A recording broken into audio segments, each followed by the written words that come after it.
It started with a desire to recognize President George Washington way back in 1885, but now it's a day to recognize all of our nation's presidents.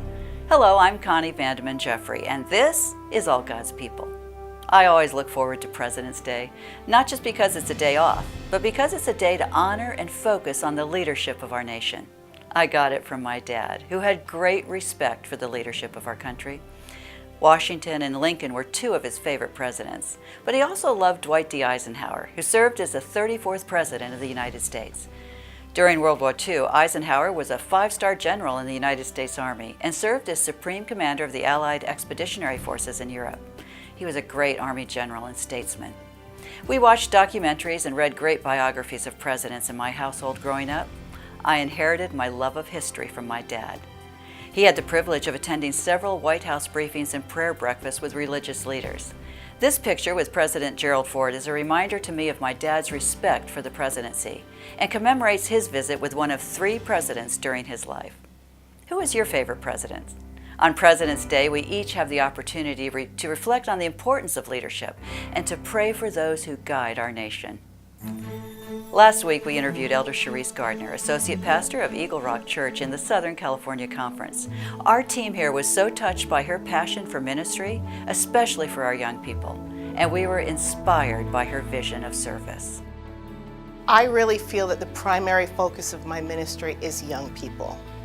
I love working with the young people. I believe that they are really going to be the difference between our church succeeding in the future and failing if we are able to mobilize them, if we're able to encourage them, and really to generate the passion in them for the love of God and working within our church. Then we're gonna last a long time in God's work. However, if we lose them, if we lose their passion, if we lose their energy, we're going to be in huge problems. So I really like to focus my energy on the young people, on the children, and making sure that they understand God's love and the joy that comes from being a Christian.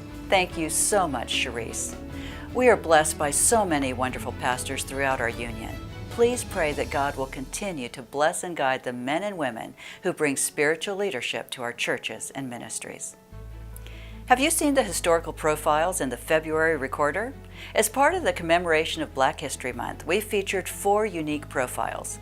The University Church in Los Angeles celebrated their 110th anniversary recently, and there are 3 short bios of Pastor Earl Canson Jr., Pastor F.L. Peterson, and Dr. Ruth Janetta Temple.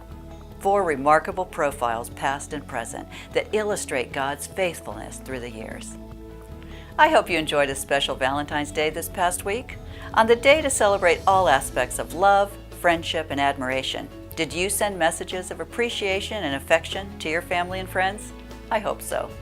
The greatest love message of all time happens to be my very favorite text, and it may be yours too, John 3:16. For God so loved the world that he gave his only begotten Son, that whosoever believeth in him should not perish, but have everlasting life. Such good news for all God's people. By the way, are you getting Pacific Sunrise? Details are in the program bulletin. For all God's people, I'm Connie Jeffrey.